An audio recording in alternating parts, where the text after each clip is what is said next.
Good morning, everybody. A Tuesday morning at 9 a.m. I'm Jane Monreal, and you are watching Live Impact News here on WCNC Plus. The headline this morning for the Charlotte area is that the killers of Scott Brooks, the co-owner of the beloved sandwich shop, the burger place there in Noda, were convicted of murder, of killing the beloved Scott Brooks back in 2019. And his family did speak out after the convictions. The trial yesterday ended, but yesterday, on Monday, closing statements. The jury went to deliberate, and then they came back with guilty verdicts for both of the suspects for Scott Brooks, now convicted of killing that sandwich shop co-owner. We'll have more on that and the comments and remarks made by Scott Brooks' family here shortly on Live Impact News. Our other story today, of course, the Tuesday of Thanksgiving week, is travel, and that means people are hitting the roads. There is a press conference about to start at Charlotte Douglas. But, you know, we're talking here. We're going to get to your weather as well as soon as we see one of the officials there at the airport start talking. We'll get back to him. But I know 73 million people are going to hit the roads. And it looks like that press conference is starting right now. So let's go to it here at Charlotte Douglas on Live Impact News. Yes. Started a busy travel weekend. How's it going so far, and what do you expect the next couple of days? Well, it's going incredibly well. We know at American Airlines that every flight is important, but we realize that for the holiday travel season, it takes a whole different meaning to travel, and American Airlines is ready to care for our customers during the holiday travel season. American Airlines has its second largest hub in Charlotte. We take great pride in giving access to our customers to over 170 unique destinations in 27 countries and over 670 daily peak departures. That is going to give our customers unmatched access to destinations and flights, and more so than in any other airport or across our network. This travel season, our customers can have incredible confidence in our team. We're expecting just in Charlotte over 8,000 flights, and that's a part of 81,000 flights across our network. That will make our operation the largest operation of any commercial carrier worldwide, and our customers can expect unmatched commitment and service from our team. And I guess 2 weeks ago, were you worried about how things were going to pan out in travel season with the shutdown and everything? You're probably glad it didn't work out in the worst case scenario. Sure. So we're extremely happy that the FAA mandated flight disruptions are now behind us. During that period, American took all the necessary steps to mitigate the impact to travel for our customers. I do want to recognize the work of our team to care for our customers during those weeks of uncertainty, and also the teams at the Federal Administration, Aviation Administration, our TSA colleagues, Customs and Border Patrol. They all helped us keep this hub moving and our airline moving, and we're incredibly appreciative. Now with that behind us and the work that our team did, which I highlight that American led the way in the recovery during these disruptions, and with the actions taken, it's leading to a great travel holiday season for our customers and giving much needed confidence during holiday travel plans. What message do you have for passengers who they kind of waited, they put off their travel reservations, not sure about things, about delays or disruptions or the ATC shortage? What word do you have for them? Yeah, it's okay, come on and fly with us. Is it too late to make our travel reservations for Thanksgiving? It's never too late to get out and travel. Our team at American took all the necessary steps to protect and help mitigate the impact to our customers. We led the recovery during the travel holiday disruptions, during the earlier weeks of travel disruption. And that should give our customers incredible confidence. And certainly now with those mandated disruptions from the FAA behind us, our customers could have assurance that we are ready to take care of them and get them to their loved ones, to their Thanksgiving table, or to their favorite holiday travel spot during the upcoming travel season. Is this the busiest season for you all, and how do efforts look different this time of year than any other? So Thanksgiving is one of the busiest travel periods of the year, and from our flight crews to our customer service agents to our technical operations team caring for our fleet, it's all hands on deck. We prepare for holiday periods like this for an entire year to make sure our fleet is ready, our schedule is optimized to be reliable for our customers. Coordination with all of our stakeholders that support our industry, CLT Airport, our colleagues at the TSA, FAA.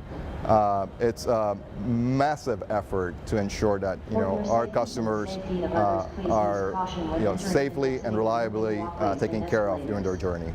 The use of wheelchairs, strollers, baggage carts, Thank walkers. you. Yeah, And pets you're are welcome. safely prohibited Excellent. on moving walkways. All right. Escalators. Which one is ours? Now the real work begins. Moving walkways or escalators. Yeah, I'm sorry. Yep. And we just caught that live impromptu press conference there from Charlotte Douglas. Didn't have that on our docket, but you know what? Glad to hear it. Things are moving and grooving out there at the airport so far. That is the qualifier as we bring in Majestic Storm here into the live Impact studio. Majestic, as we're talking about, planning for the weekend. Yes. The airport so far, not too bad, running on time, but with this weather, are we weather alert tonight? Today. Today. It's going to be a weather impact alert day, specifically as we're heading into the afternoon and evening. So kind of a rather quiet start to the day, but we're going to start seeing some changes as we're heading into the second half of the day. Oh, So why, oh, why? let's get to it. It's a very, very busy travel day, and we've issued this not because we're concerned about severe weather, but rather we've issued this because we know there's going to be a lot of people traveling on those roads, and we are expecting at least scattered rain showers. So let's get to it. This is where we're starting out the day. Temperatures are mild. We're mainly into the 50s by this point, and we do have cloudy skies out there. We're going to hold on to the clouds all throughout the day today, and some of us picking up on a few spotty showers, but the bulk of the system, it hasn't arrived quite yet. Temperatures, again, really all over into the 50s, 52 degrees in Chirag, 50 degrees up towards Jefferson, still cloudy conditions. So if you're packing up, you're headed out for a road trip, maybe you're packing up the family, going to a destination for Tuesday, you might want to leave sooner rather than later if you don't like traveling in rain, because really, this is going to be a rain event, and then late tonight and into early tomorrow morning, that's when storms start to push through. But we have issued our WCNC Weather Impact Alert Day mainly because we're focusing on travel impacts. So this afternoon and this evening specifically, we're still watching for periods of rain, heavy downpours within some embedded thunderstorms, and most of those storms, if they do form, it would be after sunset tonight. So here's the timing of some of those rain chances. So we still have opportunities for spotty showers this morning at any point, and again this afternoon at any point. But notice our rain chances, they actually keep on going up and up the later we get into the night, with some of the highest opportunities being right around midnight. Here's our satellite and radar. You can still see all of that white popping up. That's just indicating cloud coverage out there. Then of course the green is where we're seeing some rain falling. It's very minimal right now for our area, but we do have some heavier rain starting to push in across Asheville, so our mountain counties will start to see rainy conditions a little bit earlier rather than later. So really, if you're west of I-77, whether you live there or you're traveling that direction, we're anticipating rain by mid-morning, early afternoon. Now this morning, we've been watching a really strong storm system that's been impacting much of the south, bringing with them strong to severe thunderstorms. You can see it's still lingering just a bit, but it has really weakened at this point, but you can kind of see that bowing as it continues to move from Birmingham, Alabama to Atlanta, Georgia. Right now, it's just passing Atlanta. That severe weather threat is dying down for them, but still highly impactful. And the Storm Prediction Center is going to keep our severe weather threat to the south, that same exact area that we see that storm complex right now. And again, we're not concerned about any severe weather. So that's good news. We've issued this strictly because it is going to be a little bit of a nuisance. It's going to be a bit impactful for those of you who plan on traveling today for your Tuesday. I know lots of people are out on the roads ahead of Thanksgiving Day. So walking you through our futurecast, here's about 3 o'clock in the afternoon. Remember I said if you're west of I-77, you're going to get the rain a little bit sooner. But by 3 o'clock, I think we'll have just very scattered showers. This is by no means widespread, heavy rain, a washout kind of day. It's just scattered rain. There'll be plenty of opportunities where we don't have any rain at all, just kind of overcast, warm, even slightly muggy conditions today, and temperatures will still rise into the 70s. Here's a catch. It's warm and it's comfortable if you're outside, especially if it's not raining, but that heat and humidity actually provides fuel for overnight storms, and that's what a lot of our models are still picking up on. So pausing time now, this will be overnight tonight and into early Wednesday morning. This is 1 o'clock in the morning.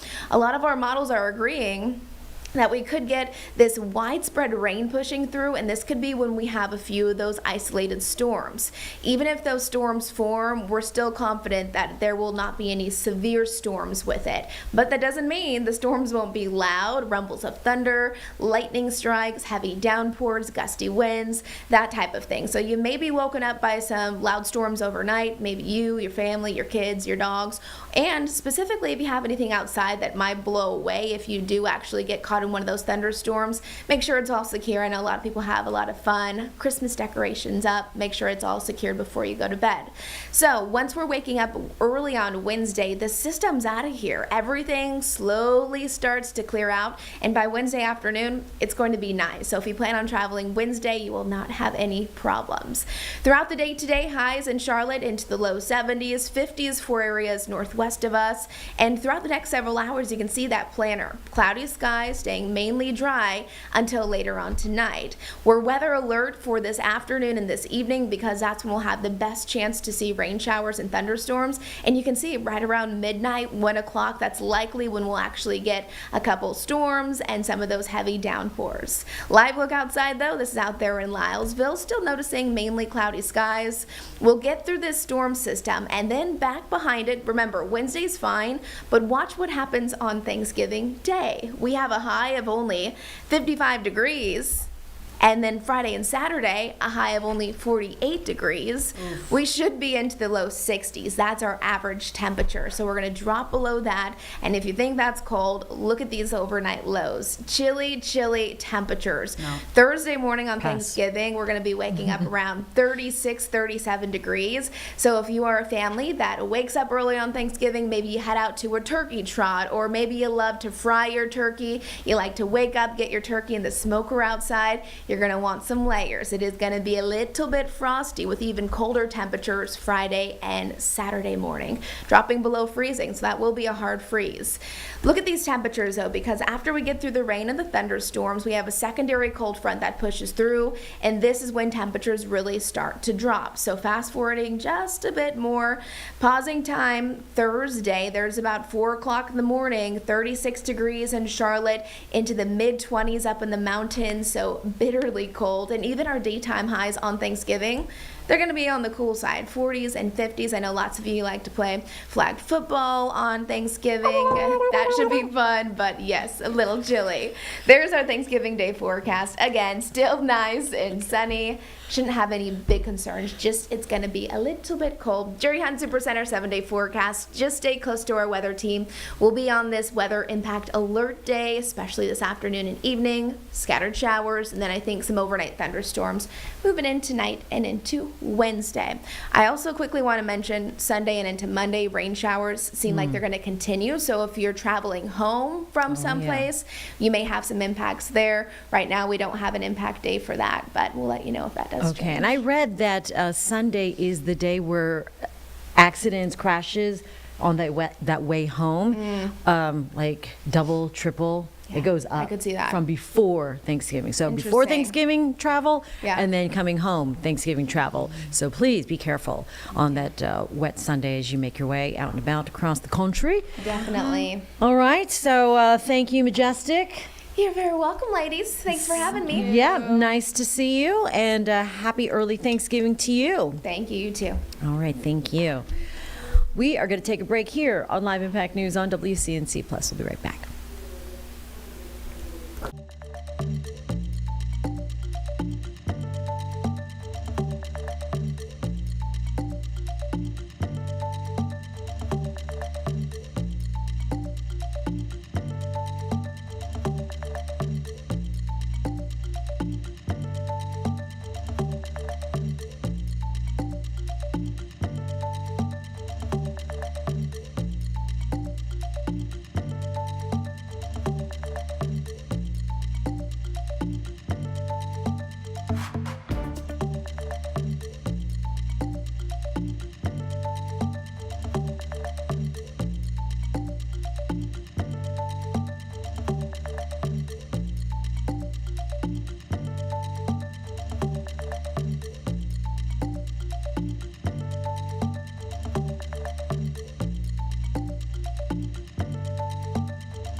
gave you a little sneak peek there. At 9:18, you're watching Live Impact News here on WCNC Plus. That is a live press conference with the governor of Florida, Ron DeSantis.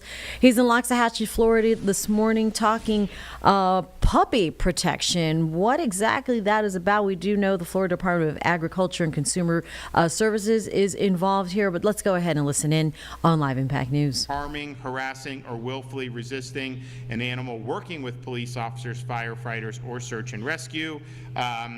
When we say back the blue, we include our police canines. They do protect handlers. They do have unique skills that keeps all of us more safe. We've also fought tirelessly to protect animals and hold animal abusers accountable. Just this past year, I signed Troopers Law and Dexter's Law. I think we signed them right here at Big Dog Ranch.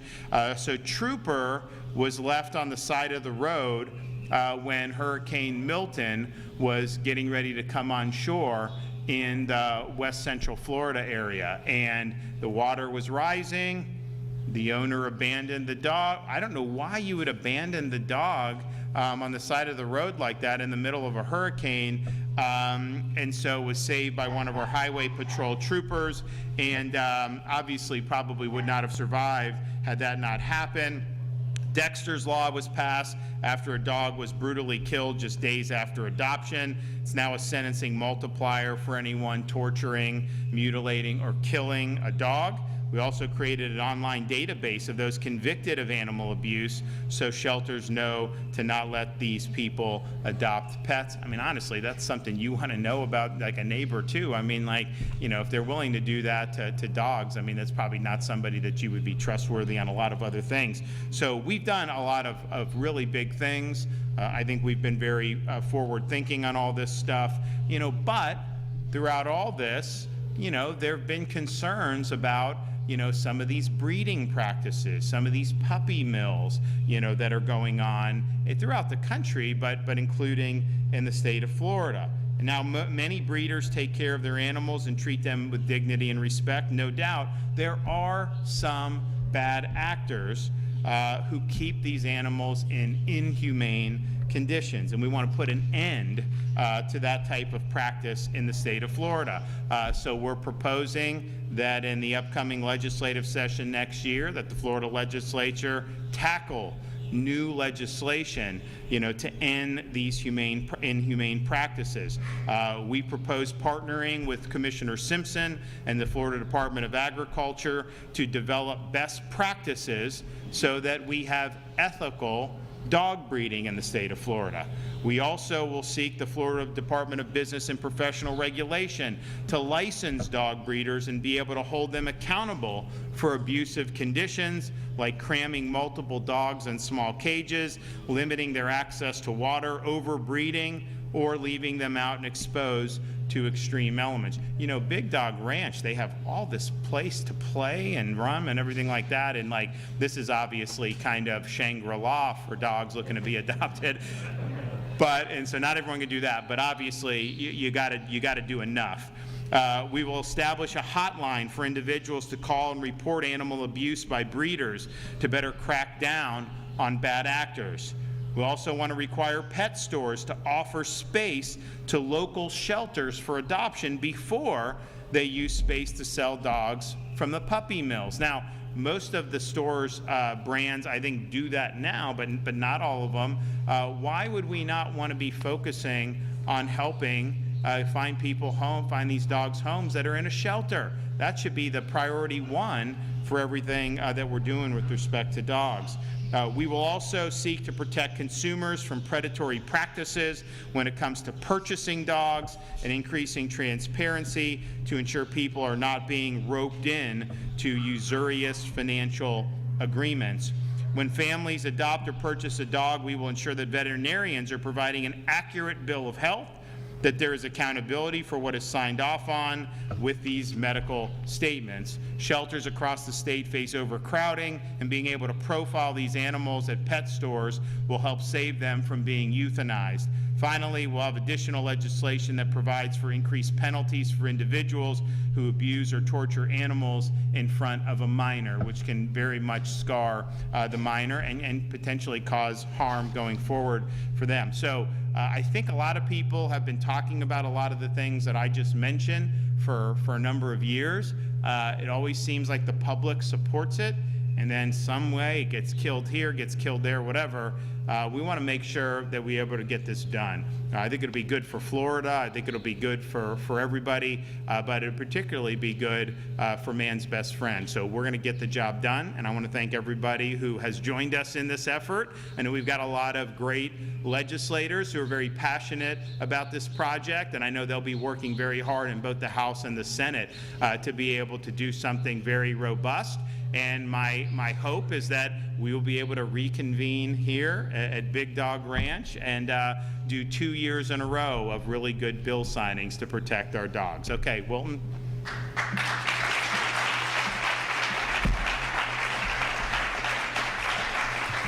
Thank you, and I want to congratulate Lori for getting us all here today. And I've known Lori many years, and if you know her passion for dogs, this is just a small tip of the iceberg to be here today at Big Dog Ranch. And by the way, we have a big fundraiser coming up in a few weeks. Everyone can attend or send resources to get this done.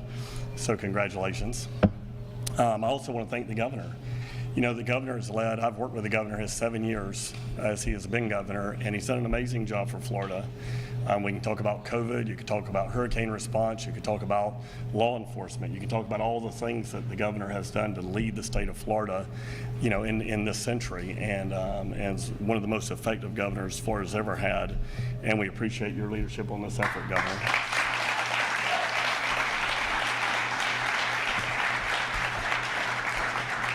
Today, we are here to create a transparent, consistent breeder registration system. Breeders should operate ethically, humanely, and responsible. To all of our pets, we all know our pets are our extended family members. I have to give my 3 grand dogs a shout out today, or I wouldn't be doing my job. They don't know I'm doing this, by the way, so this will be news in Dade City.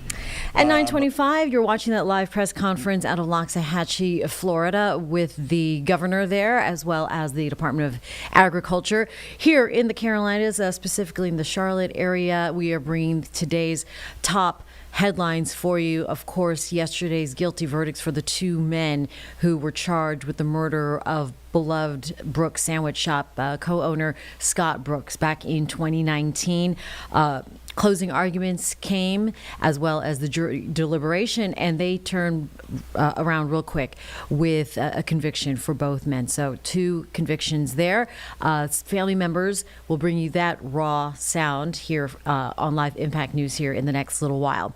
The other part you saw there at the top of our stream here on the Plus at 9 o'clock, a press conference from Charlotte Douglas Airport with American Airlines spokesperson talking about how they're running things. So far, so good. So as far as we can tell, out of Charlotte Douglas.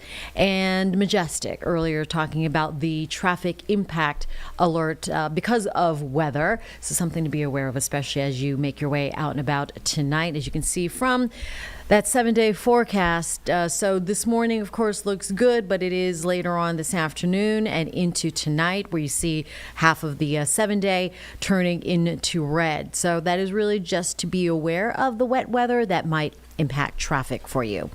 All right, so as you make your way to grandmother's house, we're going to take a break here on Live Impact News on WCNC Plus.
Coming up on 9:30 here on Live Impact News on WCNC Plus. I'm Jane Monreal. As we are approaching the thick of things when it comes to the holidays and holiday shopping, millions of Americans are gearing up for Cyber Monday, as well as, did you hear?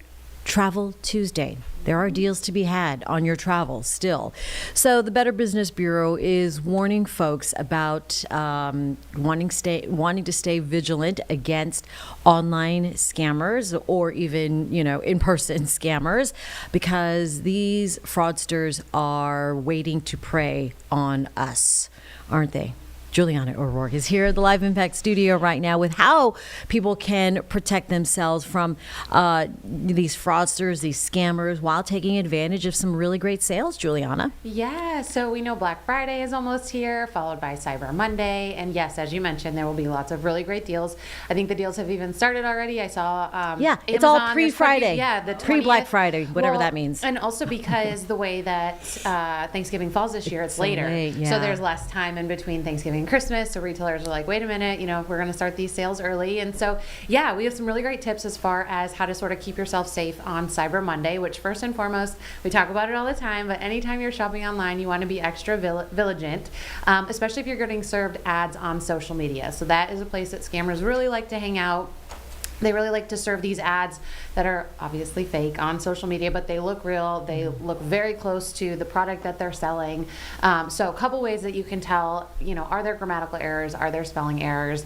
Are the deals too good to be true, right? So we know there's going to be a lot of popular toys. There's a lot of popular items in general. And if you're not able to find those at a really great price, and all of a sudden you see an ad on social media claiming, hey, we have it for this incredible deal, you want to be really careful and do some research outside of that social media platform. So see if you can just Google search the company, what's the deal on the product, type in the word, type in the company name followed by scam, type in the company name followed by customer review, see what other people are saying. We all know that, a lot of people go to the internet to leave reviews when they're either really satisfied or really upset. And so you should be able to pretty easily tell whether or not something on social media is legit. And if you really had your eye on something for a while, the price is only going to fluctuate so much. Exactly. Right? Yeah. So what other kinds of scams are targeting online shoppers? Yeah, there's so many of them. Phishing in general, people just looking to get your information. At the end of the day, that's what scammers want. They want your personal information to do identity theft, or they're looking for your financial information to, of course, steal your funds. So you just want to be extra careful. Maybe make a list of the things you're looking for. Do that research in advance to see where am I seeing good deals. Compare what you're seeing on Black Friday to potentially on Cyber Monday. See which date is going to be a better deal. But also, you can also research to see what are the prices now, and then when companies do say that they're having these really great sales, if the product falls within that limit of sale, see exactly what that sale is, because basically if a company could potentially increase the original price of something and then put it on sale and say, oh, now it's 20% off. In reality, it's not really 20% off because they increased that original price. So you just really want to pay attention and do the research in advance as well as the day of to understand and really know what you're paying for. Are you getting a deal or not? And is it the product you actually want? Tricks. Yes, exactly. All the tricks. Yeah. There's a slight difference. I know you've warned to look at that HTTP Yes. Versus HTTPS. Yes. So the difference is HTTPS means it's a secure site. There's going to be a little lock symbol in that URL bar, and so you can feel more comfortable shopping on an HTTPS site versus one that's just HTTP. All right. Buy now, pay later. This is a trend that keeps on coming up. It's become really popular. Yes. Like an elevated layaway. Exactly. So layaway, right? Remember layaway? I remember that as a kid, but buy now, pay later. It can be great for some people, but you want to be very careful with that, because if you don't make those payments on time, they're going to be followed with a lot of interest. You could dig yourself into a hole that you don't really mean to dig yourself into. And so there's a lot of companies that offer that. You just want to be very careful, read the fine print, understand what you're signing up for if it's something you're wanting to take advantage of. Again, just make sure you know exactly what you're signing for and what they're going to expect you. What is that repayment schedule, if you will? How quickly do you have to pay it off? Are they going to charge you any interest, within the first few months? Does it take a couple months before that kicks in? When it does kick in, what is that percentage? Is it a percentage on what you haven't paid? Is it a percentage on the total amount that you had decided to pay? Yeah, there's a lot of stuff that goes into it when you start thinking about that. So if you don't have to, take advantage of the buy now, pay later, maybe just pay now. But if you Right. need that little extra wiggle room, just be very diligent on when you're going to make those payments. All right. When it comes to what, so you ordered the things. Yes. And porch piracy is the Yes. next concern Exactly. after getting your good deal Yeah. on Cyber Monday. This is still a spike, especially around this time, right? Exactly. Oh, it's very big this time of year. People know that we're all ordering online. I actually think I saw on the Today Show there was a big ring busted. They mentioned this morning of porch piracy that's been happening. And goodness. so basically you just want to really pay attention to the tracking and the shipping for when your product's going to be delivered. And, cameras are great. It's nice to have that. If you know that you can be home when something's going to be delivered, that's even better. If something's delivered, maybe you could have a neighbor pick it off the porch for you so it's not sitting there all day long, or try to schedule it so that maybe somebody has to sign for it, or just at a time when you know you're actually going to be home so that nobody has a chance to take that off your porch before you can get to it. All right, very good. Let's talk about the next day.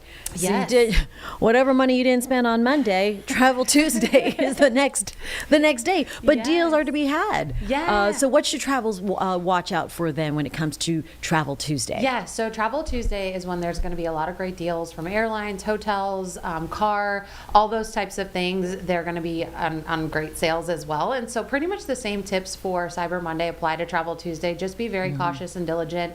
Look up what flights or maybe hotels, cars that you're looking for to know that, come Travel Tuesday, what's the actual deal? Are you actually getting a deal? Are you not? You can sign up for rewards emails from these companies. They oftentimes will send out emails to their subscribers, their loyal customers, and so you can take advantage of that as well. But more than anything, just do the research. Understand what you're signing up for, understand what you're paying for, know what you want to purchase, and don't get taken advantage of. It's good those aggregate sites Yes. do a lot of the comparison shopping They do. for you, but then to go back to the direct airline perhaps or the direct hotel just to get a sense of your price points Yeah, and if you is what I also- like to do. Yeah, and booking through the sites directly, it helps, first of all, know the fine print, know what you're signing up for. Is there any type of refund policy? What happens if you get sick? You can't make the trip. They make that all very clear. And it's also a lot of times if you do have to go back and change your flight, you're booking for some sort, it's easier to work directly with that company because if you book through a third party, then the airline or the hotel, they're going to tell you to go back through that third party to fix, whatever Oh, right. issues, if you want a refund, whatever it might be. And so while you're also making these purchases, we always encourage everybody to use a credit card.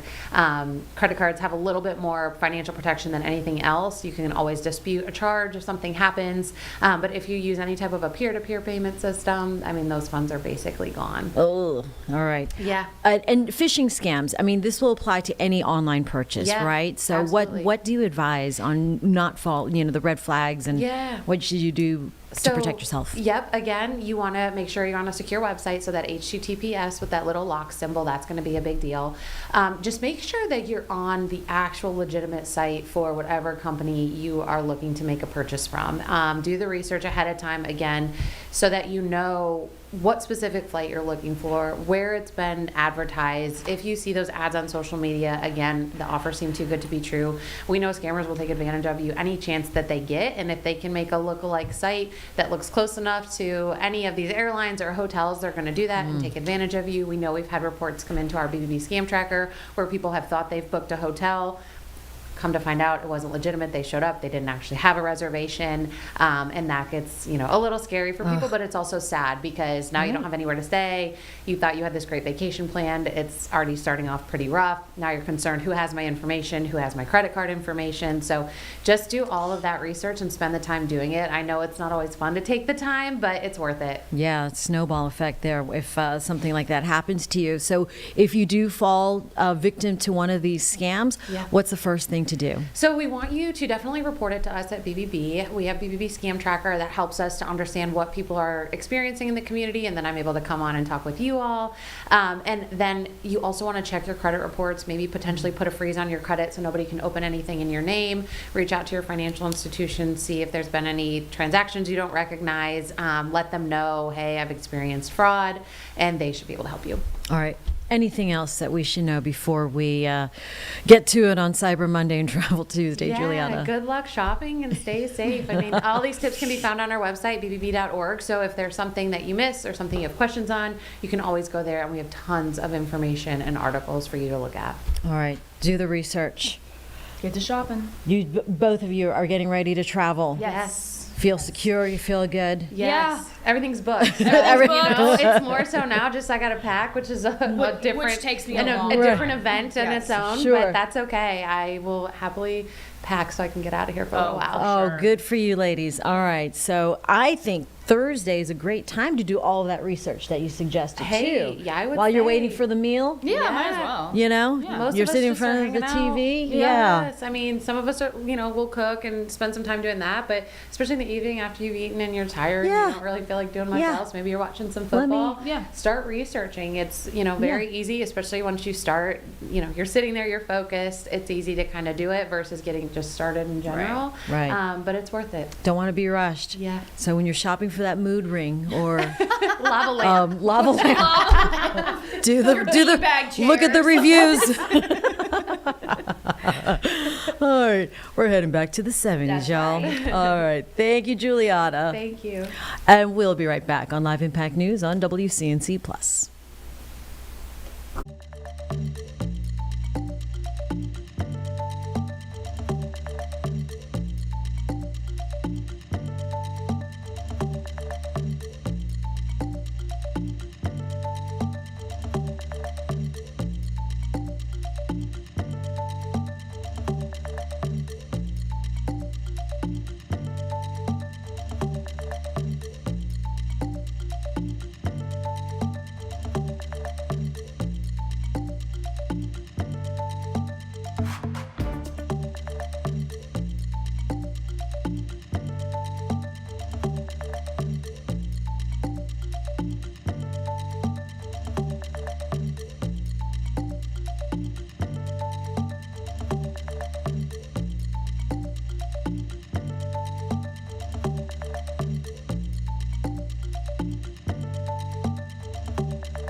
Back here now at 9:42 on Live Impact News on WCNC Plus. As we've mentioned here a couple of times now in the 9 o'clock hour, the family, after the two men were convicted last night in the murder of sandwich shop co-owner Scott Brooks, the families have spoken out, and we'll play this for you now here on WCNC Plus. This is from yesterday, but they're interviews just sort of in the raw format as we captured them immediately after those convictions were made. Cup's full, and nothing I say or do is going to bring my brother back, but we do have justice for him. And that's a long time coming, and I certainly hope this sends a message to the public that the justice system does work, and let's make it work and keep these guys off the street from harming anybody else. And I just hope that everyone will have a good Thanksgiving and just take this in memory of my brother, because he was larger in life to me and larger in life to a lot of other people. And his faith showed through everything that he did. No matter what he did, whether he's at work, whether he's at church, whether he's on the street, he always had a kind word to anybody, and he would share his faith with anybody. And I think that's the most important thing, is having faith in a world that we live in now. This was a very long trial. What helped give you the strength every day to be here in the courtroom and, you know, to go through this entire trial and everything with your family? Simple. Just the good Lord above.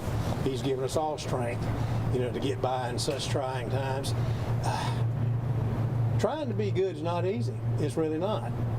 But giving back is something that you can't replace, and you don't know from day to day, you know, what's going to happen to you or what's going to happen to your family. You just have to keep the faith and be strong. David, can I ask you something real quick? Sure. It's kind of a two-part question. Mr. Connors was defiant, even as the judge was trying to sentence them. And as he was walking out, he said something to you.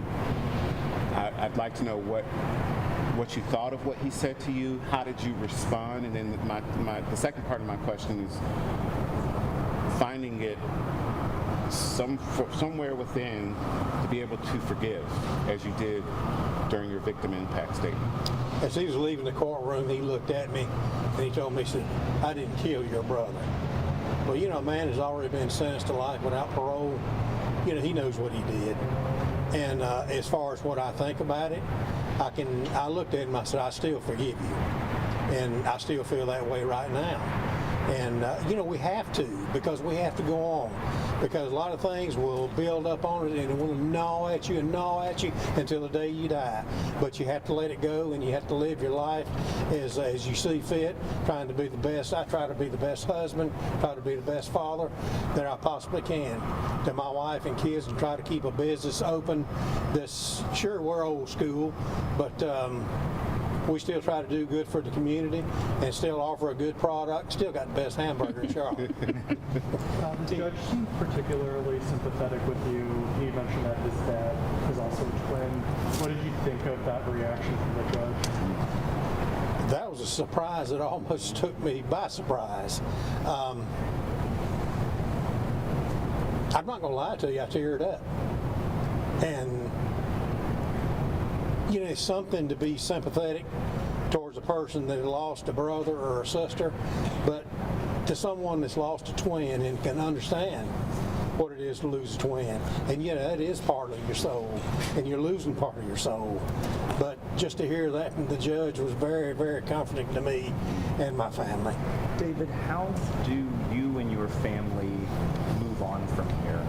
What does that look like? I know you said you got justice, but where do y'all go from here? We're just gonna take the rest of this week off and give thanks just like everyone else is. But you know, we're no different from anybody else, and we know we have to go on, and we're all gonna go on.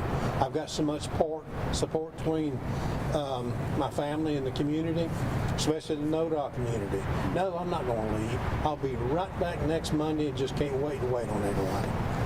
How do you want your brother to be remembered other than this trial? Since this has gotten so much attention, what do you want people in the community to remember the most about him? You know, I'm sure everyone's seen the video of what my brother did. I hadn't said anything about this before, but my daughter, of course, she's the manager over there. She was right behind my brother coming to work that morning. Out of everything my brother did, he knew that. And he knew that he was going to have to calm this situation and do something. And at the very, very last minute, you saw what he did. He lost his life because he loved his family. And he did not want anything to happen to my daughter. And that's just kind of man my brother was. And I don't think there's a whole lot else I can say about that. I just have one more question. The jury, as Hunter pointed out to me, did not hear the part about their prior criminal history. But you could tell, what did you see on their face when the DA was going through that list and then the judge went through that list? What did you see on their face? It was just symptomatic with them. I mean, it's absolutely, they didn't care about, what they were hearing. They knew what they did. And, it was just something that they're a part of this system, but the wrong part of the system. And it's just something that they've got the rest of their lives to think about. You said the jurors. Yeah, what did you see the jury did you see the jury's face when they were reading through their Oh, prior I'm sorry. criminal Yes, history? yes, I did. Yeah. What did you see, or any of y'all? What did you see on their face when because that's not anything. They were just hearing that for the first time. They were, but they were just privy to so much information, just like we were before the trial. You don't want any information like that to get out. But I saw the look on their faces, and I think they knew from that point that they made the right decision. How relieved are you that this was such a quick verdict? Pardon? How relieved are you that the jury came back so quickly for you all? Well, when they came back and they had 3 or 4 questions, I said, well, maybe this is going to last longer than what we think. But when they got all their ducks in a row, or the cards in a row, and understood everything that was in front of them, they made a fair and impartial decision, and they made the right one. David, thank you. Thank you, entire family. Thank you all. Appreciate that. Thank you. Thank you so much.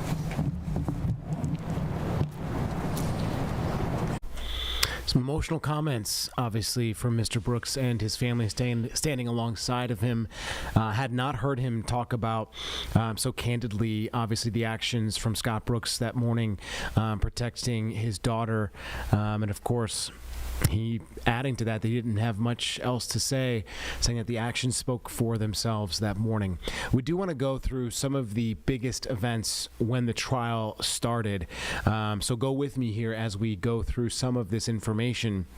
Now, on November 13th, which is really when the heart of the trial started, we had Detective Blair Fitch testify about those moments. And she had kind of talked about that she was with CMPD. She processed the interior of the Brooks Sandwich House, and she told jurors that day that the business showed no signs of a break-in or robbery, and more than $3,000 was still inside. Very unusual. Scott Brooks was shot and killed outside of the restaurant in the early morning hours of December 19th, 2019, and that was set in stone, obviously, by Detective Blair Fitch and her testimony on the 13th of November. Now, there were no eyewitnesses. Investigators say they relied on cell phone tower data, and that led them to a woman identified as the mother of Terry Conner's child. Her DNA was found on a bullet casing at the scene. Her home was then searched. No evidence was recovered from that home. There was another home associated, though, with Conner that was searched, apparently, and there they found several other bullet casings in a bag behind a refrigerator, leading them to that evidence. So, yes. Now, moving on to the body camera footage that was presented in court on the 13th as well. So we saw body camera video following the search warrant. Investigators testifying that day that they found dozens of personal items belonging to Staples in the home. That included mail, some documents, even a wedding album. Investigators say the home was furnished. It had Staples' clothes in it and other items that indicated that that was the home that he lived in, despite his ID having a different address. So investigators had to do their work, obviously, to not only find the residence, but obviously put the evidence and the pieces together. They found ammunition, 2 commercial money counters, a fake police badge, zip ties, and black duct tape. The defense says at the end that no DNA evidence actually connects this crime to the Brooks Sandwich House murder case. So some interesting revelations on the 13th. We fast forward then to the 17th of November when the prosecution calls a DNA expert. And so the prosecution, they called several DNA experts actually who testified that it was likely that Terry Conner's DNA was found on bullet shell casings recovered from the December 2019 shooting death of Scott Brooks. Then adult correction officers, they took the stand that day testifying about their roles in probation and parole parole describing how offenders are required to provide contact information, including phone numbers and addresses. Now, this goes back to both Connors and Staples having prior arrests and records with law enforcement as well. So that's what that goes to. Both Stephen Staples and Terry Connor provided phone numbers and addresses of family members or partners as contacts during their probation time. One officer actually recalled that Stephen Staples, he was not given an address and efforts to search for him, but defense attorneys pointed out that day that that doesn't automatically mean that a violation occurred. So there was some squabbling about that incident that kind of precluded itself in court. So that's what happened on the 17th. We move now to the next day on the 18th. The mother of the defendant, Terry Connor's child, says that he admitted to her that he killed a man at a Noda restaurant in December of 2019. Connor, along with Stephen Staples, they're both accused, of course, of killing Brooks. Now, she says she met Terry in 2019 and that she began pregnant soon after they met. She says Terry had an extremely close relationship with Stephen Staples, the other defendant in this case.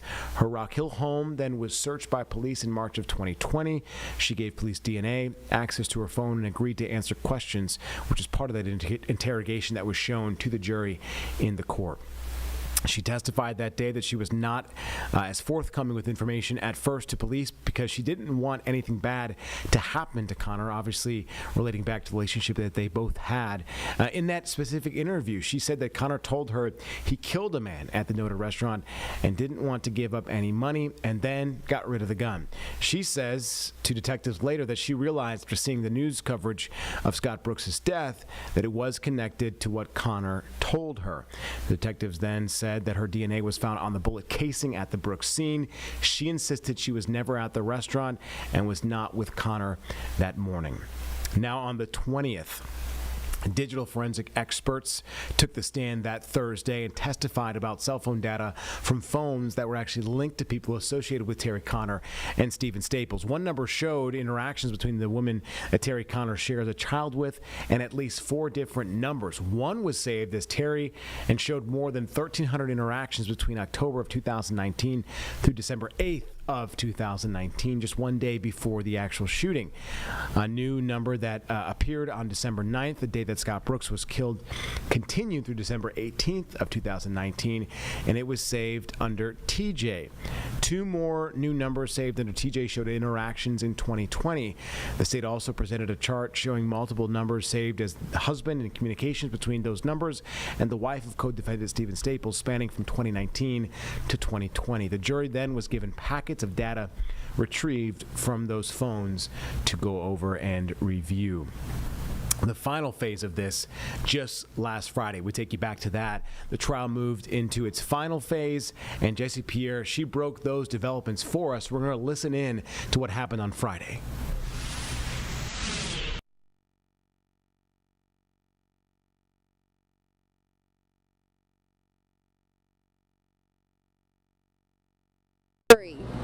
In court, Dr. James Lozano, a forensic pathologist who performed Scott Brooks' autopsy, was the last witness to take the stand in the murder trial against Stephen Staples and Terry Connor.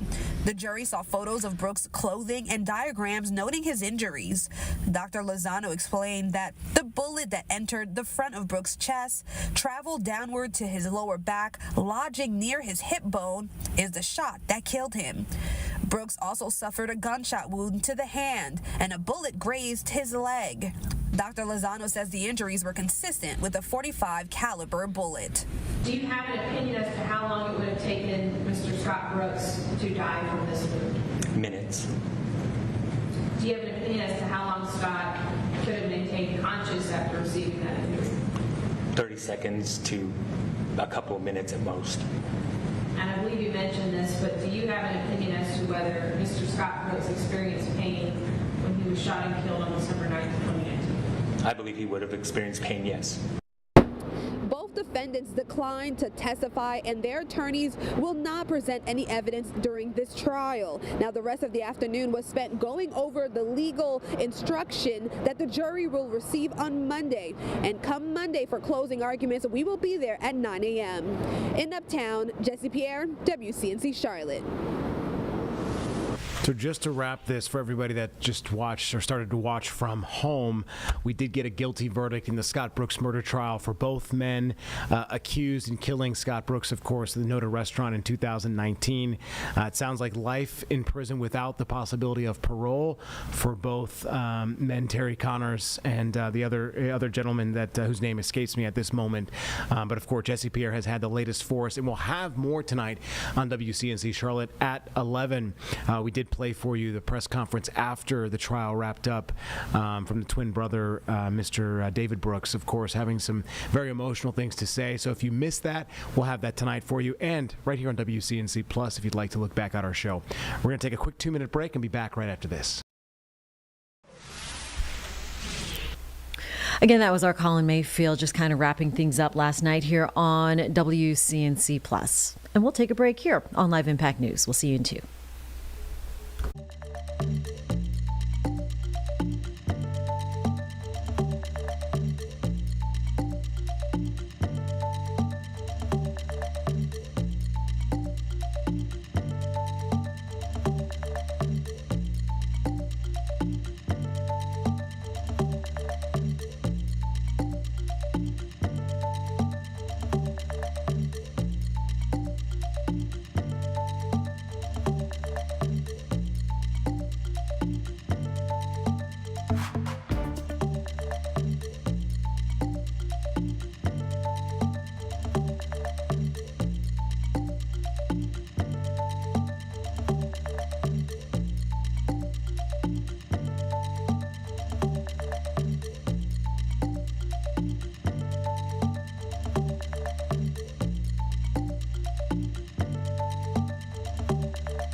Here at 10:01, just after 10 o'clock, Tuesday morning, the Tuesday before Thanksgiving, and it is a busy travel day. So here on Live Impact News on WCNC Plus, we are going to play a press conference that Transportation Secretary Sean Duffy held yesterday in advance. And, you know, we know that things started really picking up as far as traveling goes. But more of what he has to say on air travel now here on WCNC Plus. For a while. No, you don't. Always our great administrator. I want to talk about our holiday travel coming up. We're going to have a busy road, rail, and air as we come into this Thanksgiving season. Just want to run through some of the numbers that we're seeing and what we expect as we look forward to the next week of travel. So by car per AAA, we anticipate seeing 73 million Americans hitting the road this Thanksgiving season. We anticipate the busiest travel on the road in the afternoon of this coming Tuesday, Wednesday, and Sunday. So if you're planning your travel, think about when you depart, because the afternoons of those days are going to be busier than the rest. This travel season by car, we have incredible gas prices, on average 3.2 cents a gallon. So if you're going to travel by car, you're going to be able to put gas in your vehicle at a very affordable price. On top of that, if you're flying and you need to rent a car domestically, our car rental prices are down by 15%. So it feels very good where we sit with the president's economy and what he's done with regard to his energy independence push and energy dominance push. In regard to rail, we anticipate there will be 1.2 million passengers this year by rail, a very big number. In regard to air travel, this is going to be the busiest Thanksgiving that we have on record. And I think you all might note that it seems like every Thanksgiving, every Christmas, every 4th of July seems to be an announcement of record travel. I'm going to come to that in a second. But this week there'll be 31 million passengers flying by air as we look to the week. That's per the airline industry. Tomorrow will be the busiest day. There'll be 52,000 flights tomorrow as Americans board aircraft, fly across the country. Maybe they're going to go to sporting events, they're going on vacation, or hopefully they're going to spend time with their families. Now, we anticipate there's going to be solid staffing in our towers and TRACONs and centers throughout the airspace. And that's different than what we had over the shutdown. But we do have some weather in the forecast. I'm not a weatherman, but if you look out to the Seattle area, in the Midwest, the Great Lakes, we are going to have some weather. And so if you are traveling by air, I would just ask that you stay in touch with your airline or update your apps so you know if your flight has been delayed or moved at all as you're planning to come to the airport. Always great to stay in touch with the airline that you've booked with. Just real quick, I want to touch on a couple of other issues. During the shutdown, 44 very long days. It went pretty well at the start of the shutdown, but in the last couple of weeks of the shutdown, things became very challenging in the airspace. Many of you reported on it. We had significant delays and cancellations. The administrator, in consultation with DOT and his safety team, we took historic action to reduce the capacity in the airspace because of what we saw in the staffing in our towers. And that decision was not made lightly, but it was based on the stats that we were seeing and what we thought was appropriate to maintain a safe airspace. You've also heard that the president announced that we should reward those great air traffic controllers who didn't miss a beat. They never missed a day. And so Administrator Bedford and I announced last week that we are giving $10,000 bonuses to the air traffic controllers who didn't miss a day and the technicians. You don't report on the technicians a lot, but the technicians are the ones that come into our facilities and make sure that some of our very old equipment is actually operational. And if they don't come to work, we don't have equipment that works, you can have all the air traffic controllers you want in the tower or TRACON, you're not going to be able to control the airspace because the equipment is down. And so those two working together made sure that we had a very functioning and safe airspace. So at the president's lead, we decided we would give them a $10,000 bonus, a reward for their great action during the shutdown. I mentioned that this is the most historic travel Thanksgiving we've had, the busiest one. And I don't know if you all know this, but here at Newark, there was a lot of press at Newark by what happened in the spring. We had two outages, 30 seconds each, and then the radar had a reboot. So we didn't have radar in this facility or at this airport for a minute and a half. And it was troubling for everybody. And this team, DOT and FAA, worked with the CEOs of the companies that provide services to us, and we very quickly remedied the problem. And so now for the New York traveling area, so JFK and LaGuardia, this is the most on-time airport that you have in the New York airspace. That's the kind of dedication and devotion and speed at which the Trump administration, the FAA, and the DOT are working to fix the problems that we face in the airspace.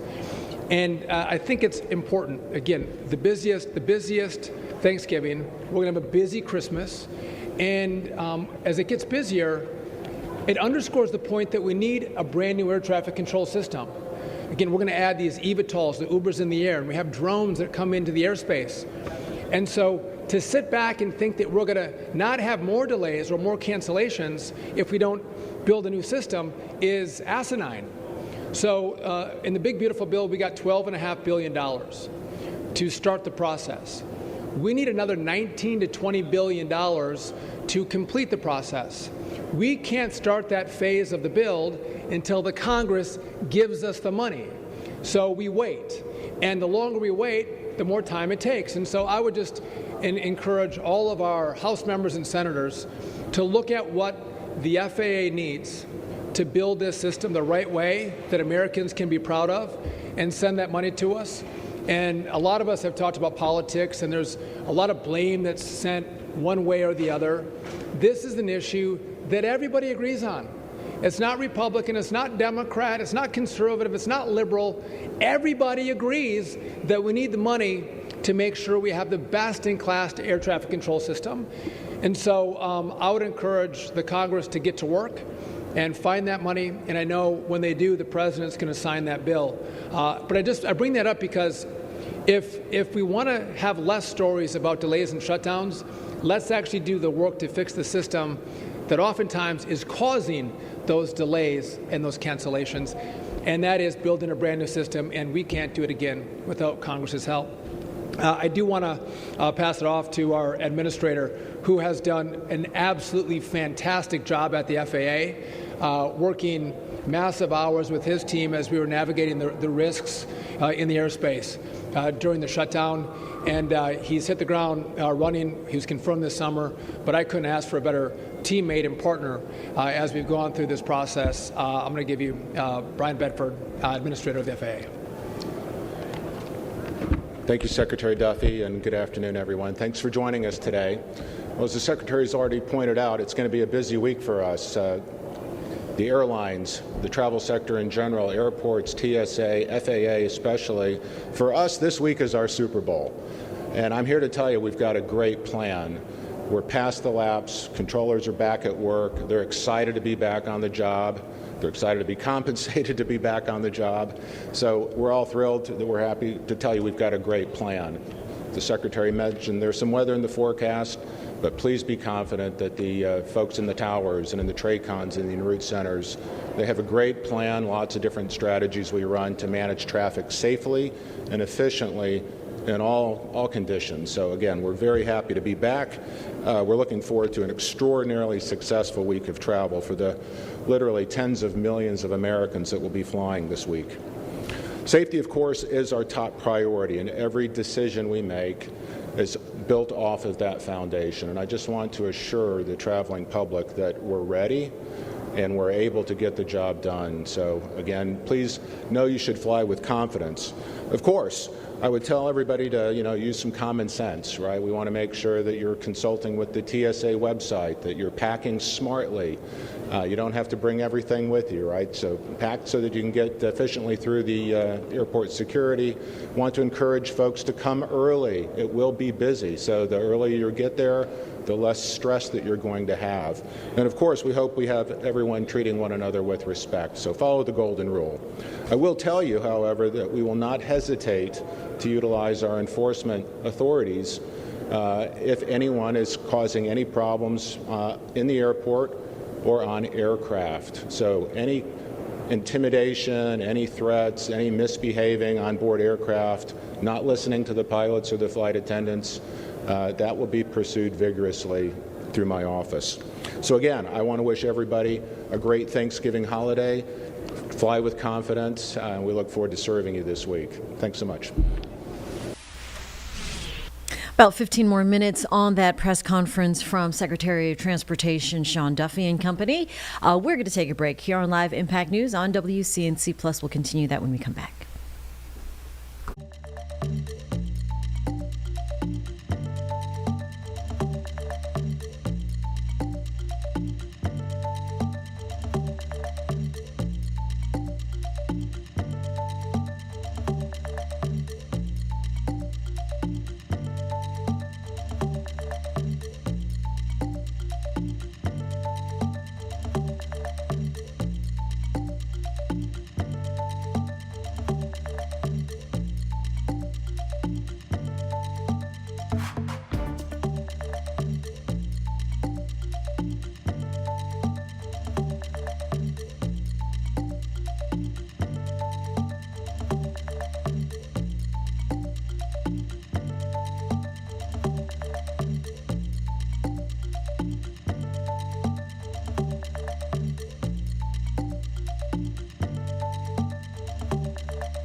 At 10:14 here on Live Impact News on WCNC Plus, the busy travel week has commenced and it's just going to get busier by the minute. Let's take a look around the country right now. If you're flying to Philadelphia, that's what it looks like. Kind of grayish skies, so not too bad. And we also have a live picture here of DFW, a major American Airlines hub. So to and from, if you're making connections there, looks like at least partly cloudy, maybe some hazy sunshine for you in the Lone Star State. And what we're hearing right now is Charlotte Douglas is running fairly smoothly so far. Just I wanted can get you the numbers right quick. Oh, okay, Carlene. I Very just good. had them up. Let's see right what now, you got. 40 total delays. 40 That's delays, okay. Arriving and departing flights. So, Okay. So that's not too bad. Not too bad. The Tuesday before Thanksgiving. Right. Delays, not cancellations. Delays. There's 0 cancellations All as right. of right now. Good. That's not bad. Not bad at all. Great. So check your flight, get there plenty of time, and good luck. Everyone's traveling. Good luck. Good luck. You know, it's the travel season. Yep. So you want to see grandma and company and lug the kids and all the diaper bags and the strollers, and, you know, it could be... We all want to get where we want to go. It can be a whole thing. I know. Everybody so be nice. everyone's in the same position. Yes. Let's have a good holiday. All right. Let us continue with the good vibes and this press conference from Secretary of Transportation Sean Duffy, previously recorded here on WCNC Plus. We'll take your questions in a second. Just want to reiterate, if you're, I fly a lot and I've had delays, I've had cancellations like many of you, but if you are delayed or you're canceled, know that it comes from a place of your safety in mind. If it's weather, if it's mechanical, if it's air traffic control, staffing issues, those are the factors that are considered as those decisions are being made. And again, it's strictly based on safety. And again, we want you to get to where you're going, and so safety is paramount. The administrator mentioned civility. Some of you might have noticed that we've launched a civility campaign. And I think it's important as we travel that we think about not just ourselves, not just our families, but we think about those who are around us. And we call our better angels. In a busy time, and again, the airports are going to be packed. TSA lines may be a little longer. And as you might not be able to find a seat as you're by your gate because of the number of flights that are going out or coming in. But I think we have to think about, how do we do a better job? How do we, maintain maybe some of that frustration we have as we travel this Thanksgiving season? Maybe we should say please and thank you to our pilots and to our flight attendants. I think, again, I call this just maybe dressing with some respect. Whether it's a pair of jeans and a decent shirt, I would encourage people to maybe dress a little better, which encourages us to maybe behave a little better. Let's try not to wear slippers and pajamas as we come to the airport. I think that's positive. If we can help someone as we're getting on the aircraft that might need some help putting their bag in the overhead bin, and you're a little stronger, a little buffer, you've been lifting, stand up and, offer to grab that bag and put it up for someone who's having a more difficult time. Common courtesy and civility, I think, is going to work well. And I'd ask you to please be patient with our TSA and our gate agents. And again, they're working their hearts out to make sure that this is the best experience possible for you and the safest experience possible for you. And again, a little gratitude goes a long way. And if we all do. All right, putting a pause again back in that press conference because we found an interesting feed right now coming into Live Impact News. I want to take you out to Pennsylvania, where the governor is about to sign what it's called the Crown Act, officially prohibiting discrimination based on natural hair. Let's go ahead and listen in here to opening remarks on Live Impact News on WCNC Plus. I am so honored to be a part of this whole natural crown. One of the things that I thought about was being the owner of Island Design for the last 24 years. It's been exciting, but this, I'm the owner and founder of Island Design, and when my car dealership.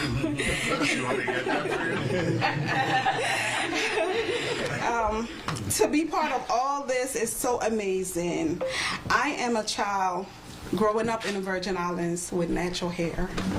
Natural hair has been braids, twists, locks all my life. That's all I know. As you know, I still have locks. But wearing my natural hair has been all that I know. But as I opened my salon and spoke to different clients that wear braids, that's telling me, Lorraine, I have to take these braids out, I have a job interview.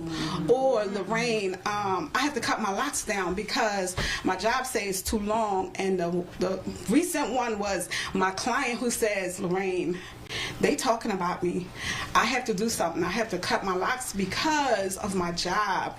You know, they saying it's unprofessional to have locks, and I'm like, wow. So the experience has been really heartbreaking, but I thank God for the opportunity to be here. And I just want to say, natural hair rock. Like, we are the bomb.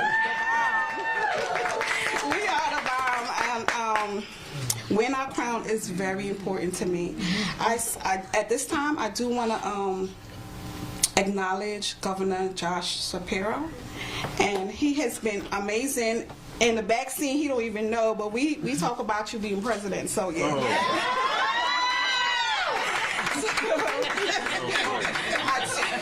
I turn everything over, and I just thank you for being in this tight area, but it's for a perfect cause. Thank you so much. You're awesome. Lorraine, thank you. It is a good day. It's good to be with all of you. Yes. I want to say to Lorraine and to her entire team, thank you for welcoming us here to this salon in West Philly, and I assume at some point Morgan Cephas will yell out West is best, so I'll just say it for her. Who said that? Right? Who said that? Hughes, I'm not listening to you today. Now listen, I think what's amazing about this salon is it's not just a place to come in for beauty, for a cut. This is a place for community. This is a place where apparently you guys talk a lot, and this is a place where the community gets nurtured and folks get to walk in and walk out looking and feeling their absolute best. I think that's noble work. I really do. Making other people feel proud of who they are. And I'm so proud to support the work that you do. This is important, I think, this feeling of pride from our hair salons to our schools, to our places of worship, and everywhere across Pennsylvania. Folks deserve to feel this way. I recall it's just about 3 years ago in my inaugural address when I took the oath of office to serve as your governor, I talked about opening up the doors of opportunity for all Pennsylvanians, focusing on advancing the cause of real freedom, no matter where you are in this Commonwealth, to build a Pennsylvania that respects you for who you are, no matter what you look like, where you come from, who you love, or who you pray to. That is what we are collectively building here in the Commonwealth. And today, when I sign the Crown Act into law, that will be the next step in making good on that promise of bringing about real freedom for all Pennsylvanians. In just a few moments, I'm going to sign this Crown Act into law, codifying into law a ban on workplace discrimination on the basis of hair texture or hairstyle in our Commonwealth. We will become the 28th state in the country with such an anti-discrimination law on the books, and we will create more opportunities and less barriers for people in the process.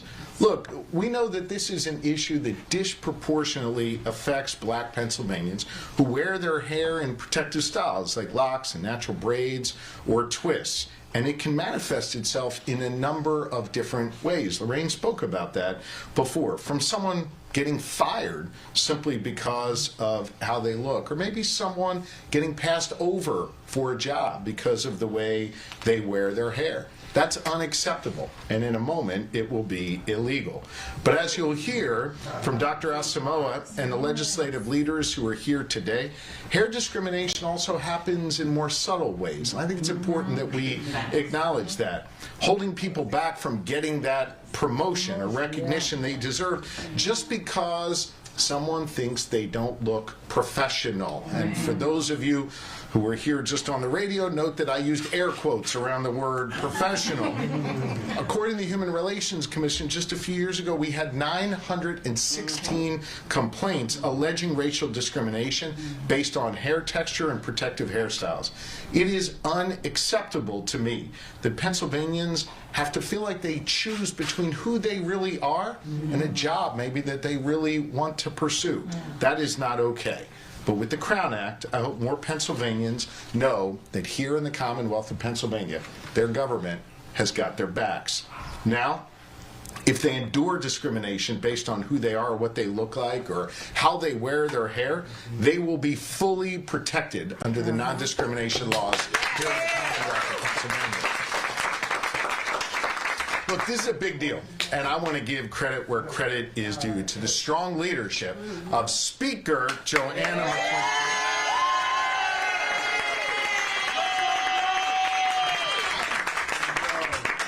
And of course, Representative Latasha Mays.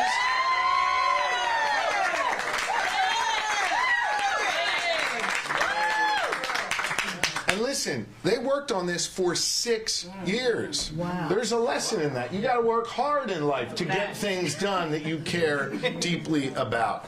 And I want to be clear, without them pushing this, we would not be here today. I want you to consider the broader point here. These are two powerful women from opposite sides of the state, different walks of life, different upbringings. But here we have two women joined together in this cause in getting stuff done. One of them is our history-making Speaker of the House of Representatives. The other, a powerful voice in the House Democratic Caucus and a trailblazer in her own right. And I think it's important to note that in some people's minds, they might not fit that definition of what professional is like. But listen, they are not only professional, they are powerful. And they are looking out not just for themselves, but little girls and others all across Pennsylvania who just want a fair shot, who don't want to face discrimination, and who want real freedom and real opportunity. And thanks to these two leaders, that is exactly what they are getting. And we are grateful to both of you. More Pennsylvanians will have more freedom because of Representative Mays and Speaker McClinton. Look, we know that there is a lot more work to do to build a more inclusive society here in the Commonwealth of Pennsylvania. You know, for my entire career in public service, I've been focusing on non-discrimination protection at our state level, and we have more work to do in that realm. And I'm going to continue to do that work, as I know every single member who's standing with me here will do, bringing together lawmakers from both parties to ensure Pennsylvania remains a place where everyone is welcome and everyone is respected and everyone feels as though they belong, no matter what you look like, where you come from, who you love, who you pray to, or how you wear your hair. You belong here in the Commonwealth of Pennsylvania. As I prepare to yield the microphone, I do just want to say a word to all of you, and especially to Minister McClinton. You know, she moonlights from the church pulpit, and so it's a little hard for me to, you know, quote scripture near the minister, but I know a little something about that. I think that Minister McClinton's work really embodies our shared faith. I was thinking about the book of Samuel on the way over here. Do not look at one's outward appearance, God commands us. Instead, God teaches us to look at the heart. That's right. And I think it is important that we have more laws on the books that force people not to slice and dice our community into different segments or sections, not to dismiss people because of how they might look and how someone might perceive that, but instead give us an opportunity to look at people's hearts. Give us an opportunity to look at their spirits. Give us an opportunity to see people for who they really are. That is what Representative Mays and Speaker McClinton and all of these representatives up here accomplished today. Not just greater protections for all Pennsylvanians, but more of an opportunity to look in people's hearts. And that, to me, is a real blessing. And so I am privileged and pleased to be here today. In a moment, you're going to help me put my name on that, which turns it into law in Pennsylvania, which is pretty cool. But before that, I want to introduce Dr. Adjoa Asamoah, who's going to share a few words, followed by the two great leaders who we have here today who made this possible. Then I'll sign this into law and come up and take a few questions. Thank you all very much. This is a great day here in Pennsylvania. Well, first, let me say thank you, Governor, for recognizing that this is not just about hairstyles versus extending statutory protection to hair, in addition to full inclusion in the Commonwealth. Good morning. I am Dr. Adjoa B. Asamoah, and I am known as the Crown Act champion and scholar. If the smile does not give it away, I am overjoyed to be here today, especially to enact something that is so near and dear to my heart. In the city where I have lived and grown, and not too far away from my alma mater, Temple University, that helped prepare me to do the work I have done since I left the nest. This public policy campaign is my brainchild, in a nationwide effort I have led since 2018. Determining it was necessary to change the law to help redress the long-standing and problematic practice of racial discrimination in the form of hair discrimination, I subsequently developed the national legislative, social impact, and coalition building strategies for this movement, because for too long, a myopic notion of professionalism and Eurocentric standards of beauty have perpetuated racial inequity and exclusion. Too many black children have been suspended and missed what should be valuable instruction time because their hair, worn in ways that are aligned with their racial identity, have been deemed a violation of school rules. Say that. Too many black adults, as the governor shared, have been passed over for promotions, had offers of employment rescinded, and even been fired for showing up authentically. And with an undeniable correlation between the use of chemical relaxers and the increased likelihood of developing uterine fibroids and cancer, the cost of conformity is simply too expensive. This is my baby. But even as a policymaker and architect, it's something I am very clear I could not deliver on my own. And I genuinely could not dream of a better team than my brother, my forever senator, who I've been working with for decades, Senator Vincent Hughes, because black men in politics matter. To my dear sister in service, who I am thrilled to call Madam Speaker, and to my sister in social action, better known as my soror, Representative Latasha D. Mays. Sound like a meeting coming up. Chapter meeting coming up. Here you go. All right, as they do their little shout outs there in Pennsylvania, we are going to take a 2-minute break here on Live Impact News on WCNC+.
Back here now at 10:35 on Live Impact News on WCNC Plus. We are continuing to watch things here in Philadelphia, where the governor of Pennsylvania has just signed a bill, the Crown Act, prohibiting discrimination against those with natural hair. Let's continue to listen in on Live Impact News. Power's on in the house. What's going on?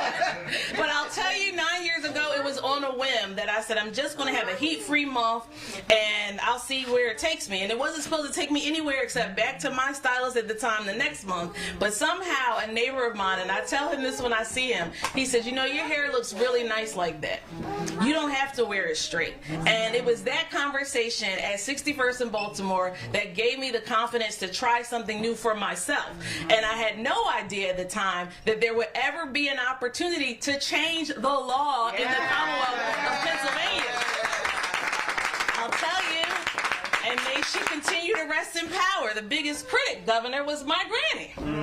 My granny said, now, what's your constituents say about all of this? And I'll tell you, my mother, when I left the house, said, now, what's this law really going to do? How is it going to really help people, and how is it going to change things in Pennsylvania? And I had to run because I was a little late. But, Mom, if you're watching, this is going to help people by making sure that wherever you work or wherever you're applying for a job, they can't look at your hair and size you up, not based on your qualifications and all of the professional development you have and all of your education. They will not look at your hair and decide you can't work here. That's right. They will not look at your hair and decide you don't belong in this C-suite. Right. They will not look at your hair and say you can't be in the boardroom. Right. So I don't know if the headlines get to heaven, but if they do, I hope my grandmother gets to see this moment. Because this is an exciting time. And I'll tell you, when my colleagues made that vote, I didn't do like all the men speakers ahead of me and hold on to my bills. I say that in the mic. Because that's what they did. Right. Many times we voted on prior speakers' legislation. Right. I understood that I had been working with Representative at the time, State Rep Summer Lee. She's now in Congress. I tell you, I've been working with her for a while, but when we had a trailblazer elected from West Philly, but in Pittsburgh, Representative Latasha D. Mays, a woman that I had worked with for so long on important issues like dignity for incarcerated women, Representative Cephas, on important issues like reproductive justice, on important issues like the Pennsylvania Black Maternal Health Caucus. I said, I'm not going to be greedy. You all already gave me a big job with a lot of work. I want to make sure I pass the baton to someone who is going to do the work. And I'll tell you, Tiffany, I thought we had done something with our presser in 2022. You know, it was all cool. We had the signs. But, ma'am, Representative Mays stepped it up a notch all the way. She hit the gas. She developed the Crown Act Coalition. When I saw her, she said, when are you coming back to Pittsburgh? Because we're going to have another event. I said, another one, Rep. Mays? I mean, my schedule a little tight, you know. I go all the way out. She's like, no, we're going to organize this and we're going to do it. And I am so very proud of the coalition she built, and they could not all fit here, so we will be back for another celebration. Don't be slighted if you came up in March with us and held a sign. We're coming back for you with a bigger location in Harrisburg, and in Pittsburgh. You're going to stay on the road with this one, just put it out there. But we are excited, so I just wanted to bring my goddaughter here, Laurel Sarai, because for a long time, she's been on my screensaver, and the governor's my witness. We were having a discussion where there were no cameras and no press and no people, and I said, this is Laurel. She wears beautiful locks, and before she's old enough to apply for a job, I hope we can change the law in Pennsylvania. That was just 3 weeks ago. You know, people ask what changed, what happened. I'm not going to say what happened, but Laurel, you had to be here because you were a part of my advocacy. And reaching across the... And we'll be right back on Live Impact News on WCNC Plus.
And welcome back to Live Impact News here on WCNC Plus. We are covering a number of stories out of Charlotte and the Carolinas.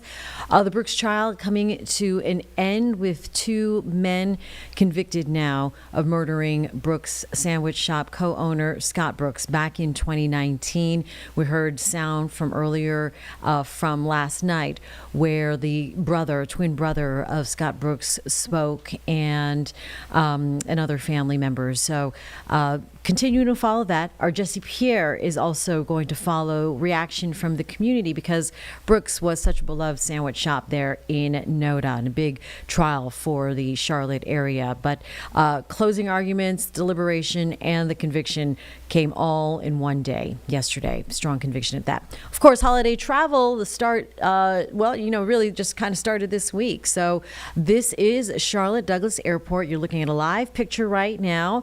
And we have no cancellations that we can see. Right now we have 44 delays. 44 delays. So it went up slightly. A little bit. I still argue that's not that bad for the Tuesday before Thanksgiving. That's true. Right? That's true. Yeah. So just check your flights. Yes. But something to keep in mind as you make your way to and from the airport. And also something to keep in mind. Ooh, there goes one plane taking off. Also something to keep in mind, weather. Yeah. And it's going to impact certainly road travel. 73 million Americans are going to hit the road this holiday weekend. And so that's something to be aware of. In the Charlotte metro area, we have wet weather coming our way later this afternoon. So if you're going to take that half day off work today, do the turkey business in the morning, it's going to be cold, it's going to be rainy, but it'll be pretty nice. That's what Majestic said earlier, by tomorrow dinner time. Or, I'm sorry. Tomorrow night, Wednesday night. And certainly a good one for your Thursday. All right, so those are the headlines we're following for you right now here on Live Impact News. Our live feed for the moment happens to be out of Philadelphia. This is in Pennsylvania, where the governor is signing the Crown Act prohibiting discrimination against those folks with natural hair. Speaker. And if you have the cultural and collective shared experience, you not only hear what I'm talking about, you know it, and you can hear the sound of the sizzle from the hot comb. Or to get me and my brother out the house to play 2 cornrows or 2 braids down the side with the part in the middle and the barrettes on the end, so we could play outside until the street lights came on. For her, my mother had a perfect mushroom in the 1980s. Then she turned to the curls held up by a stretchy bandana, West Philly style. And then she turned to the one braid with the weave ponytail and the curls at the end. And later in life, a full array of wigs that all had different names. So I went natural in 2002, much to my mother's dismay, because she was like, now how are you going to get a job now? How are you going to take over corporate America now with your hair like that? She was there and I had to make choices about braids or wear my natural twist when I was applying for my internship at Pico. And until her last day, she still called my locks braids. I was like, Mother, this isn't going to change, and I need you to know these are locks. But I struggled and she struggled. But that struggle begins to end today when the Pennsylvania Crown Act becomes law. When I first introduced the Pennsylvania Crown Act in 2023, which was the 3rd time, I did it with a deep understanding by so many black people across the state, all of us. And I know we talk about the experience of black women specifically, but this has impacted all of black Pennsylvanians, all of us. And so we have been told or shown directly or indirectly that we're not enough, that we have to be something of a problem to fix, that we're unprofessional, that it's not respectable to show up with our hair exactly as it is. And for generations, black Pennsylvanians have been vilified, judged, ostracized, punished, mistreated, disciplined, or denied opportunity. in this Commonwealth, whether it's at work, at schools, in sports, in the military, in court, because of braids and locks and twists and bantu knots and afros and other protective styles. Hair discrimination has taken confidence from our children, but that ends today. Hair discrimination has taken dignity from workers, but that ends today. It has taken access to economic opportunities, hopes, and dreams, but that begins to end today. Pennsylvania joins a growing movement across this nation to say that who you are, your most and highest authentic self, is enough. And the movement that started it all was the National Crown Act movement. So I have to acknowledge and honor Dr. Adjoa B. Asamoah and the tireless work. It is not, it's no small thing to come up with an idea and make it a reality. I've done it before. I understand what it takes. But she created a force for good in Pennsylvania and all across this nation. And I want to thank Dr. Asamoah for this movement that allows us to be ourselves. I want to thank our Congressmember Summer Lee, and I want to thank our good Senator Vincent Hughes. They picked up this fight in the House and the Senate. That's right. And our Congressmember from Allegheny County, where I represent, she's gone on to Congress, but we want to acknowledge the work that she did and that she laid the foundation. And I want to acknowledge Senator Hughes because he was the clear voice in the Senate about this needing to happen and was at the beginning of this journey in our Commonwealth. And so I want to thank Congressmember Summer Lee and Senator Vince Hughes. Can we please give them a round of applause? We need the Ball brothers. We definitely need the Ball brothers in the Crown Act movement.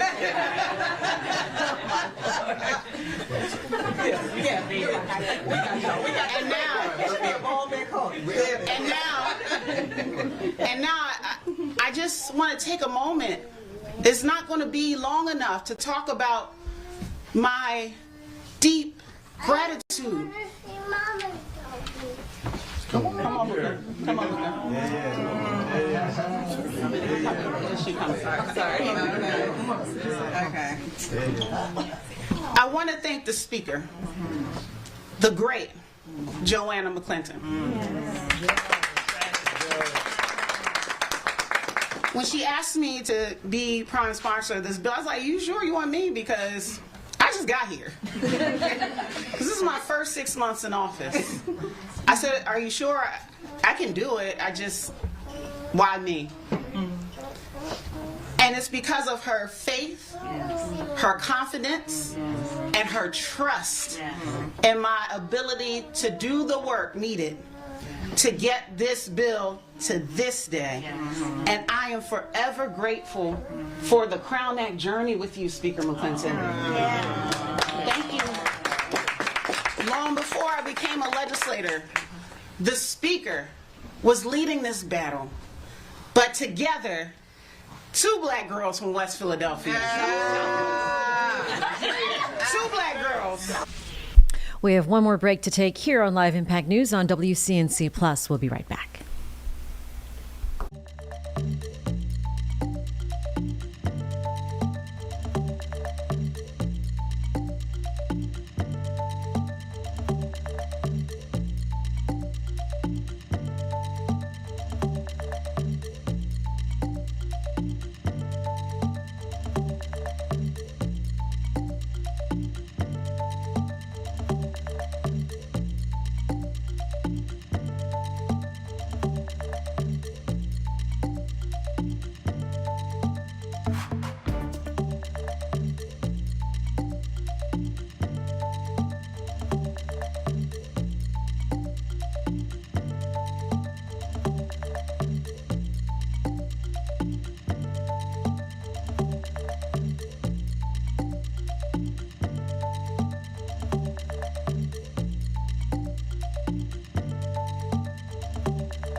Back here now at 10:53 on Live Impact News on WCNC Plus. We have been watching a live press conference happening right now out of Philadelphia, Pennsylvania, where the governor is getting ready to sign what is called the Crown Act.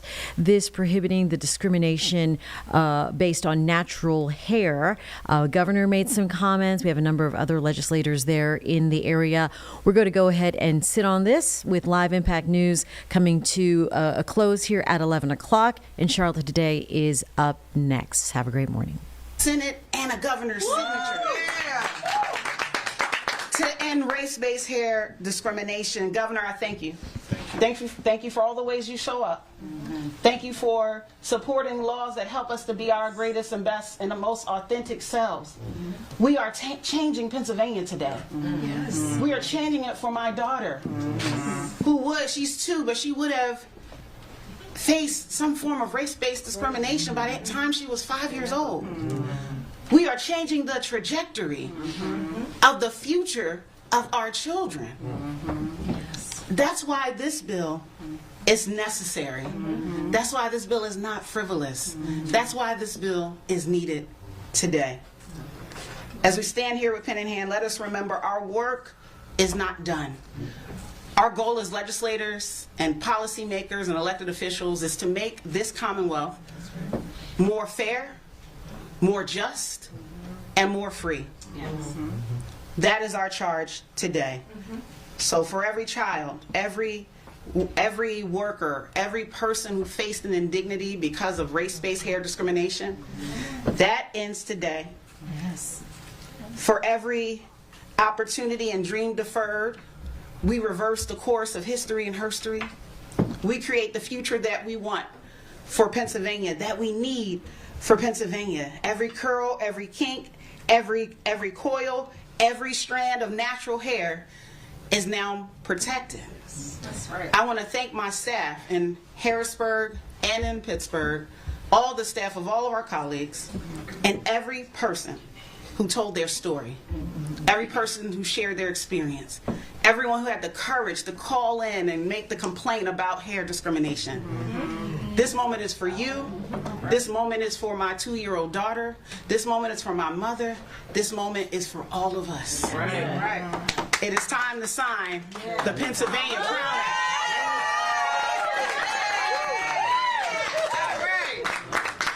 Sign that bill, Governor. Come on. I'm going to sign it. I want to say, I want to say something. I'm not going to respond to the shot about my hair. I'll leave that to Hughes to back me up. No, listen, I thought there was a beautiful moment as you were speaking about your mother, who I really felt like I got to know through your words there. And your daughter cried out a little bit, and I saw her come and play with the back of your hair. I thought to myself just how beautiful from generation to generation your life story goes, that here your mother, would flatten your hair, would put you through that experience that helped you grow and helped you decide you wanted to do something about that. And now think about the world that your 2-year-old daughter is going to grow up in. That's a beautiful thing. And your mother is smiling down. Your mother is smiling down. And the second thing I want to say is the Speaker's grandmom is smiling down too. And by the way, the Speaker's grandmom may not be just smiling today, but about 2 weeks ago, I think I can tell this tale at a school here a little bit. When we were sitting there in those tough negotiations, and the Speaker sat up at the table as we were getting close to the end of that process and said, I want the Crown Act passed. And she faced a significant amount of Heismans there saying, no way. That's right. And the Speaker persisted. That's right. And I think that's when your grandma was smiling down, because you took the power. You took the power that these people gave you, and you used it to give back to people like Laurel and others. And I really admire you for that. I really do. Now let's sign this into law, okay? There you go. So Laurel, I want to show you this. This is all the words here, okay? You see that's Representative Mays right there, and you know who that is. That's Speaker McClellan. And these are all the words that make up the new law here. Okay? It says you can wear your hair however you want to wear it. And you've been You watching a don't- live event there out of Philadelphia, Pennsylvania, with the governor about to sign the Crown Act. Again, coming up at 11 o'clock, Charlotte Today is up next. Have a great morning. Nick Sturdivant up at 12:30.